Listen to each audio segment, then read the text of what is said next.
మాకు మేడం అయితే పెంకటి లేకుండా చేస్తా అన్నది ఇంతవరకు అయితే ఏది చేయలేదు మాకు. మేడం వచ్చిందా కానీ అసలు సైట్ కాల కూడా లేదు సార్. మాకు చూడండి వచ్చి మాకు అభివృద్ధి ఏం చేయలేదు ఇంతవరకు. వచ్చిన కాంచేత అభివృద్ధి చేయలే.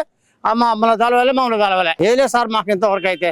మీరు వచ్చి కాయని కొంచెం నా మాట అయితే చూసుకోండి. ప్రస్తుతం తీసుకొని సరే మా ఉన్న ఊరు అని మేము అందరం కూడా ఓట్లు వేసి మా ఉన్న ఊరు అని పుట్టిన ఊరు అని ఓట్లు వేసి గెలిపిస్తుంది. మాకు ఇంతవరకు ఒక సంవత్సరాలు లేదు. ఒక ఇల్లు 50 ఇల్లు అని ఒక ఇల్లు ఇచ్చింది. ప్రతి వాళ్ళు ఉన్నోళ్ళు చేసి లేనోడికి లేనే లేదు. అన్ని కవాలు తప్పుకొని ఉన్నాం. మేము తిరుపతి గెలిపిస్తాం. వాస్తవానికంటే పార్టీకి పనిచేసినటువంటి వ్యక్తులకు న్యాయం జరగలేదు. నిన్న వచ్చి ఇవాళ రాగానే మేడం గారు వాళ్ళ వ్యక్తిగత కుటుంబాల తగద వలన వేరే వ్యక్తికి టికెట్ ఇచ్చింది.